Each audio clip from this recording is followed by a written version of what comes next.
The assassination of former Japanese Prime Minister Shinzo Abe has left a void in Japan's nationalist movement. So will the government now enter into friendlier relations with the Chinese Communist Party? A political divide in Tokyo could move that country in that direction. So what might it mean for U.S. security policy and countering Chinese dominance in the Indo-Pacific region?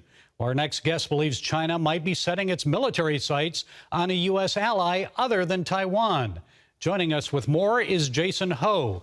Mr. Ho was the lead designer of the F-35 jet flight control and image display systems. He now serves as CEO of Teklium Inc.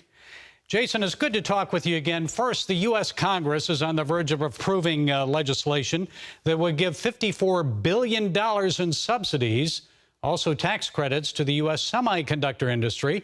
I guess the idea is to lessen U.S. reliance on foreign chip manufacturers by encouraging them to open up plants and create jobs in this country. Already, the Intel Corporation says it will open manufacturing facilities in Ohio and Arizona this year. So your thoughts on that? I always think because those companies created chip supply chain issues. And it's just like those social media companies create censorship problems. If you want to give more money to those social media companies, will they change their position to suddenly cancel the censorship? The same thing. And look at the semiconductor industries. Wherever we get a subsidy, those companies created issue of a semiconductor supply chain. Everything very simple. It is not the U.S. doesn't have technology. It is not the U.S. doesn't have money. The key is where is the free money coming from? So everything comes back to the fundamental issue. And does semiconductor to come back normal, not to look at free money, but actually use money to put into the new technologies.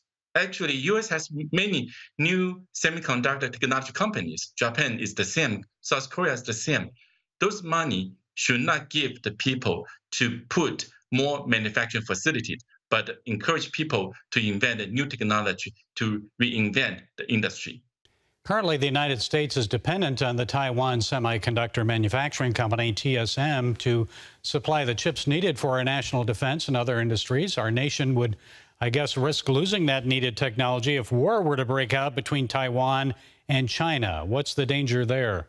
If China really takes Taiwan, I always want to say, just like if one day Amazon doesn't exist, does that mean you cannot buy grocery anymore? Does that mean you cannot find any food supply? It's not the case, because if there's the money, always business can move very fast. And semiconductors technology is very wide and very thorough. And it doesn't mean the current manufacturing system representing the reality of the computer productions, because those technology is very flexible. Also, they can adapt to the new technology easily. In that sense, if really something happened from Taiwan supply chain, just like one day suddenly Amazon stopped operate, but the people still have a way to get a computer chip, people will find alternative. And because if there's the money, people will make business. And Jason, you think war may be more likely on the Korean Peninsula than in the Straits of Taiwan. Explain why you feel that way.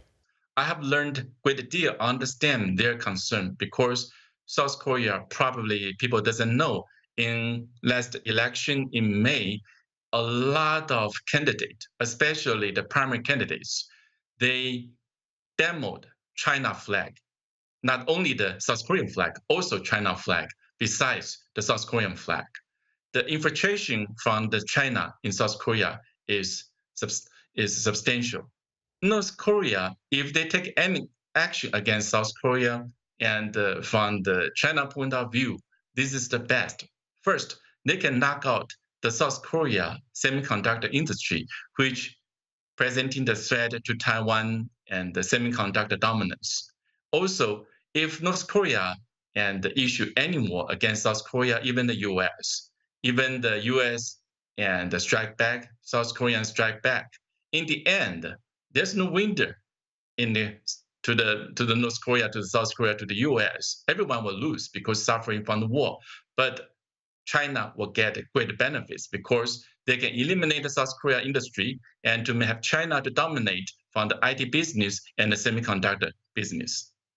And finally, Jason, the United States is quickly moving forward in developing hypersonic technology. What else should we do about it? I think the most concern we have to look, and currently China demonstrated the most advanced and identical and standard Module 3 anti-missile system.